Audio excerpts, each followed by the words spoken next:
CM Revanth Reddy పైన కొండా family తిరుగుపెట్టినట్టుగా clear కట్గా కనిపిస్తూ ఉంది. గత కొద్ది రోజులుగా కొండా సురేఖనే అసంతృప్తిగా ఉంది అని మనం చెప్పుకుంటూ వస్తున్నాము.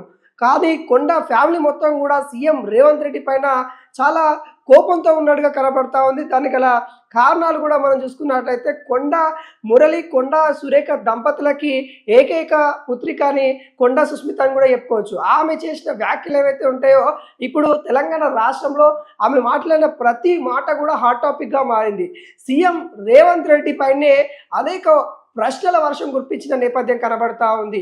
సీఎం రేవంత్ రెడ్డి ఆయన చేస్తున్న తీరు పైన ఏదైతే పరకాల సభలో ఏవైతే మాట్లాడిందో వాటికి కౌంటర్ ఇచ్చిన పరిస్థితి కనబడతా ఉంది. గతంలో కూడా సీఎం రేవంత్ రెడ్డి పైన వాళ్ళ సోదరుల పైన కూడా ఒక ఎలిగేషన్ చేయడం జరిగింది. తన ఇంటి మీదకి పోలీసు వాళ్ళు వచ్చినప్పుడు ఆ సందర్భంలో తను కూడా సంచలన వ్యాఖ్యలు మాట్లాడింది. సీఎం రేవంత్ రెడ్డి ఎవరిని కూడా పట్టించుకోవట్లేదు, అపాయింట్మెంట్ ఇవ్వట్లేదు అనుకుంటా కొంత ఆవేదన వ్యక్తం చేసిన నేపథ్యం కూడా చూసాం. ఇప్పుడు మరోసారి సీఎం రేవంత్ రెడ్డిని అనేక విధాలుగా ప్రశ్నల వర్షాలతో గుప్పించిన నేపథ్యం కనబడతా ఉంది. సీఎం రేవంత్ రెడ్డి సీఎం కాగానే కళ్ళు నెత్తికెక్కినాయా అనే వ్యాఖ్యలు కూడా కనబడతా ఉంది. ఇది ఆశ్చర్యం అని కూడా చెప్పుకోవచ్చు. ఎందుకంటే సొంత క్యాబినెట్లో ఉన్న నేతల కుటుంబాల నుండి ఇలాంటి వ్యాఖ్యలు అయితే ఎవరు కూడా ఎక్స్పెక్ట్ చేయరు. ఈ నేపథ్యంలో సీఎం రేవంత్ రెడ్డి పైన మరి కొండా సుస్మిత చేసిన వ్యాఖ్యలు ఏవైతే ఉంటాయో ఇప్పుడు దుమారం రేపుతున్న పరిస్థితి కనబడతా ఉన్నాయి. మా దయతోనే ఎవరైతే ప్రకాష్ రెడ్డి, ఏ ఊరి ప్రకాష్ రెడ్డి పరకాల్లో ఎమ్మెల్యే గెలిచిండు, మరి అలాంటి వ్యక్తికి నువ్వు మరోసారి ఇస్తా అంటున్నావు, మరి అది ఎంతవరకు కరెక్ట్ అని అడుగుతున్న నేపథ్యం కనబడతా ఉంది. ఆ రోజు మా నాయన సహాయంతోనే కదా మీరు టీపీసీసీ అధ్యక్షులు అయ్యారు అన్నట్టుగా, అంటే మీరు చేసిన సహాయం వల్లనే కదా మీరు టీపీసీసీ అధ్యక్షులు కావచ్చు ఇంకా ముందు స్థాయిలోకి వెళ్ళారు అని కూడా తను ఒక్కొక్కసారి గుర్తు చేసే నేపథ్యం కనబడింది. 2 ఏళ్ల తర్వాత వచ్చి ఎన్నికల గురించి మీరు ఇప్పుడే ఎందుకు ఎవరు ప్రకాష్ని ఇప్పుడే ఎందుకు ప్రచారం చేస్తూ ఉన్నారు, తనే మళ్ళీ నిలబడతారు అని మీరు ఎందుకు చెప్తా ఉన్నారని కూడా ప్రశ్నిస్తున్న పరిస్థితి కనబడతా ఉంది. రేవంత్ రెడ్డి వచ్చి ప్రచారం చేసిన ఇటు రేవూరి ప్రకాష్ రెడ్డి మరోసారి గెలవబోడు అని కూడా చెప్తా ఉంది. అంటే క్లియర్ కట్గా పరకాల సీటు నాదే, నేనే గెలుస్తాను, ఇక్కడ ఎవరు వచ్చినా కానీ అవకాశం లేదు, నేను బరాబర్ నిల్చుంటాను. ఇక్కడ కొండా మురళి అంటే ఒక ఫైర్ బ్రాండ్, తను మొత్తం పొలిటికల్ కూడా అన్ని తను అనుకుంటే ఏదైనా చేయగలుగుతాను, అలాంటి దంపతులకు నేను పుట్టాను కాబట్టి మరి నేను తగ్గేదేలే అంటుంది ఇటు కొండా సుస్మిత అని కూడా చెప్పొచ్చు. రేవంత్ రెడ్డి ఏవైతే తను తీరు ఏదైతే ఉందో ఆ తీరును పూర్తిగా ఖండిస్తున్న పరిస్థితి కనబడతా ఉంది. టీపీసీసీ ప్రెసిడెంట్ కావడానికి మొదటిగా కొండా సురేఖనే అక్కడ చాలామంది అడిగినారు. ఆ రోజు కొండా సురేఖ గారు సమాధానం చెప్పారు, టీపీసీసీ అధ్యక్షులుగా రేవంత్ రెడ్డి సరైన వ్యక్తి అని చెప్పారు. అలాంటి కొండా ఫ్యామిలీకే నువ్వు అవకాశం ఇవ్వకుండా చూస్తూ ఉన్నావని కూడా ఇటు రేవంత్ రెడ్డిని అయితే అడిగిన పరిస్థితి కనబడింది. మరి చాలా విషయాలు ఏదైతే అధ్యక్షులు అయిన తర్వాత తన ఇంటికి వచ్చిన తర్వాతనే మరి 36 సీట్లు వచ్చినాయని ఎమ్మెల్సీ స్థానాలకు సంబంధించి అన్ని అంశాలు కూడా బయటపెట్టిన నేపథ్యం కనబడతా ఉంది. చాలా గొప్పలకి వెళ్తా ఉన్నాడు సీఎం రేవంత్ రెడ్డి.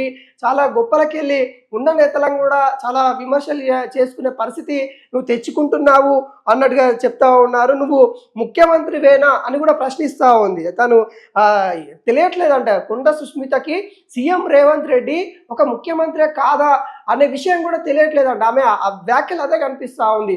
నువ్వేమైనా ముఖ్యమంత్రివా కాదా నాకు తెలియట్లేదు అని చెప్తా ఉంది. అంటే చాలా ఆశ్చర్యంగా కనబడతా ఉంది వ్యాఖ్యలని కూడా. అసలు కళ్ళు నెత్తికెక్కినని ఒక స్టేట్మెంట్ అంటే అది చాలా పెద్ద స్టేట్మెంట్ అని కూడా చెప్పవచ్చు. తర్వాత నువ్వు ముఖ్యమంత్రివా అసలు నువ్వు ఎవరు అని కూడా తను అడుగుతూ ఉంది. ఆ స్థాయికి మరి కాంగ్రెస్ పార్టీ మరి ఇంత తీరు విధానాన్ని పైన ఒక తిరుగుబాటు మొదలుపెట్టింది అనేదానికి ఇవన్నీ కూడా మనకైతే కనబడతా ఉన్నాయి క్లియర్ కట్గా.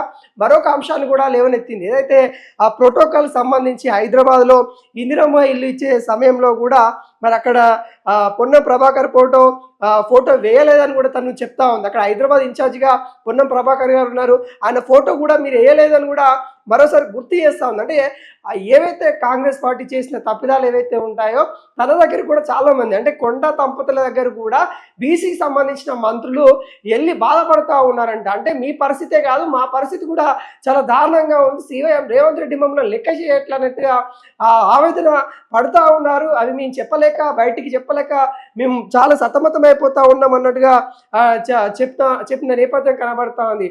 అదేవిధంగా స్థానికంగా ఉన్న ఎమ్మెల్యే ఏవూరి ప్రకాష్ రెడ్డి పైన చాలా విమర్శల వర్షం గుప్పించిందని కూడా చెప్పచ్చు. ఎందుకంటే ఆయనకి పరకాలో ఆయన అంటే ఎవరో తెలియదు, అక్కడ కొండా దంపతులే అందరికి తెలుసు, ఆయనకి ఎలా ఇస్తారు మీరు డైపర్లు వేసుకునే వాళ్ళకి ఎలా అంటే ఆ విమర్శలు అనేవి ఎలా ఉన్నాయని అంటే చాలా లోతట్టుగా విమర్శలు అయితే కనబడతా ఉన్నాయి. ఈ సీఎం రేవంత్ రెడ్డి మరి ఎంతవరకు తీసుకుంటారు? ఇప్పటికే కొంత కొండా సురేఖను దూరం పెట్టిననే ప్రచారం జరుగుతూ ఉంది.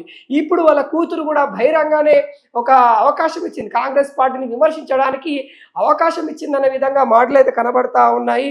అదేవిధంగా కొడంగల్ గురించి కూడా తను మాట్లాడింది. కొడంగల్లో నువ్వు ఓడిపోయావు, ఒకసారి గెలిచావు, ఒకసారి ఓడిపోయావు, మరోసారి గెలిచావు.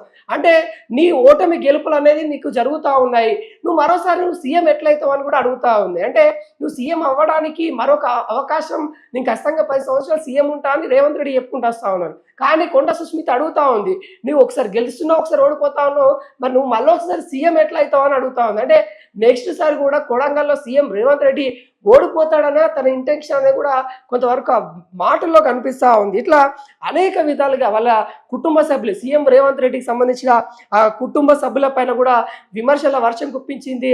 వాళ్ళ కుటుంబ సభ్యుల కోసమే రేవంత్ రెడ్డి ఆడ తీరు వేరేలా ఉంది అన్నట్టుగా వ్యాఖ్యలు అయితే చేయడం అయితే జరుగుతూ ఉంది. అదేవిధంగా సలహాదారుగా వేం నరేందర్ రెడ్డిని సలహాదారుగా పెట్టుకొని 3 సంవత్సరాలు అవుతా ఉంది కదా, ఈ 3 సంవత్సరాల నుండి మీరు ఇచ్చిన హామీలు ఏమైపోయినాయని అడుగుతా ఉంది. మీరు అసలు ఇవన్నీ కూడా ప్రతిపక్షాలు అడగాల్సిన మాటలన్నీ కూడా కొండ సుస్మిత అడుగుతుంది. చాలా ఆశ్చర్యానికి, కాంగ్రెస్ నేతలే ఆశ్చర్యానికి గురే మాటలు కొండ సుస్మిత గారి నుండి వస్తున్న పరిస్థితి కనబడతా ఉంది. అసలు అన్ని వివాదాలు ఏవైతే ఉన్నాయో మొన్నటిదాకా మనం చూసాం, అటు వనపర్తి వివాదం కావచ్చు, అదేవిధంగా ఇటు ఏదైతే కాంగ్రెస్ సంబంధించిన నల్గొండకు సంబంధించిన వివాదం కావచ్చు, ఇవన్నీ ఒకెత్త అయితే ఇవన్నీ ఒక నేతల మధ్యనే జరిగినాయి. అక్కడ స్థానికంగా ఉన్న 2 నేతల మధ్య విమర్శలు జరిగినాయి, అంటే స్థానికంగా ఉన్న కాంగ్రెస్ నేతల మధ్యనే జరిగినాయి. కానీ ఇక్కడ డైరెక్ట్గా సీఎం రేవంత్ రెడ్డినే టార్గెట్ చేస్తూ వ్యాఖ్యలు కనబడతా ఉన్నాయి. డైరెక్ట్గా అంటే సీఎం రేవంత్ రెడ్డి పనితీరు అసలు బాగాలేదు, నువ్వు ఎవరివి అన్నట్టుగా మాట్లాడుతున్న పరిస్థితి కనబడతా ఉంది. మరి దీనికి చాలా వరకు కాంగ్రెస్ పార్టీ ఏ విధంగా తీసుకుంటుందనే కొంత ఉత్కంఠ అయితే నెలకొంది. ఇప్పుడు గాంధీ భవన్లో మొత్తం ఇదే చర్చ జరుగుతూ ఉంది. ఎందుకంటే రేవంత్ రెడ్డి వచ్చి పరకాల్లో ప్రచారం చేసినా కానీ ఏవూరి ప్రకాష్ రెడ్డి ఓడు అని కూడా చెప్తా ఉంది. అంటే డైరెక్ట్గా ఒక లైన్ అయితే చెప్తా ఉంది, ఏంది, కాంగ్రెస్ పార్టీ నాకు పరకాల టికెట్ ఇవ్వకపోతే నేను పార్టీ మారడం ఖాయం అన్నట్టుగా ఆమెతో పాటు వాళ్ళ కుటుంబ సభ్యులు అంటే కొండ మురళి కావచ్చు, కొండ సురేఖ కావచ్చు, పార్టీ మారే అవకాశాలు కూడా దాదాపుగా ఖరారైనట్టుగా ఉన్నాయి. అందుకే ఇంత బహిర్గతంగా ఈ విధంగా వ్యాఖ్యలు చేస్తూ ఉంది. ఎందుకంటే అక్కడ కొండ సురేఖ గారు అయితే లేరు, కానీ కొండ సుస్మిత ఏ వ్యాఖ్యలు చేయాలన్నా కానీ ముందుగా కుటుంబ సభ్యులతో మాట్లాడుకున్న తర్వాతనే చేస్తుంది. కానీ ఇక్కడ ఇవి అన్ని వ్యాఖ్యలు కూడా చాలా విమర్శాత్మకంగా ఉంది. మరి వీటన్నిటిని కూడా కాంగ్రెస్ అధిష్టానం దృష్టికి కూడా వెళ్ళే అవకాశాలు అయితే ఉన్నాయి. ఇప్పటికే కాంగ్రెస్ పార్టీలో కొన్ని చీలికలు అయితే ఏర్పడతా ఉన్నాయి. కాంగ్రెస్ పార్టీ నుండి చాలా మంది కూడా బయటికి రావడానికి చాలా అవకాశాలు అయితే కనబడతా ఉన్నాయి. ఇప్పటికే చిన్నారెడ్డి బయటికి వస్తామని చెప్తా ఉన్నారు, అటు ఏదైతే రాజగోపాల్ రెడ్డి బయటికి వస్తా అన్నట్టుగా వ్యాఖ్యలు కనబడతా ఉన్నాయి. ఇటు అనిరుద్ధ్ రెడ్డి కూడా, ఎమ్మెల్యే అనిరుద్ధ్ రెడ్డి కూడా ఇటు చాలా మంది కూడా కాంగ్రెస్ పార్టీలో ఇట్లా జరుగుతూ ఉంది, జంజీలో మాకు కూడా అవకాశం కలగాలని కూడా వాళ్ళు కూడా చెప్తా ఉన్నారు. అలా విచ్ఛిన్నమయ్యే అవకాశాలు అయితే కాంగ్రెస్ పార్టీలో చాలా వరకు అయితే కనబడతా ఉన్నాయి. మరి దీన్ని ఏ విధంగా కంట్రోల్కి తీసుకొస్తారనేది కూడా చూడాలి. మరి ఈ వ్యాఖ్యల పైన ఎటువంటి చర్యలు ఉంటాయనేది కూడా చూడాల్సిన పరిస్థితి కనబడుతున్నాయి. కాబట్టి ఈ వ్యాఖ్యల మీద అయితే దాదాపుగా చర్యలు అయితే ఉంటాయి. ముమ్మాటికి ఇటు క్రమశిక్షణ కమిటీ కావచ్చు, మరి అధిష్టానం కావచ్చు, వీటిపైన అయితే ఫోకస్ పెట్టి చర్యలు తీసుకునే అవకాశాలు అయితే ఉన్నాయి. ముఖ్యంగా మంత్రి పదవి నుండి కొండా సురేఖను తప్పించే అవకాశాలు అయితే ఇదే అవకాశంగా భావించవచ్చు. ఎందుకంటే ఎప్పటి నుండి అనుకుంటా ఉన్నారు, మంత్రి పదవి నుండి తప్పించి వేరే వాళ్ళకి అవకాశం ఇవ్వాలి అన్నట్టుగా అనుకుంటా ఉన్నారు. ఈ నేపథ్యంలో తప్పించే అవకాశాలు అయితే ముమ్మాటికి ఉన్నట్టుగా కనబడతా ఉంది.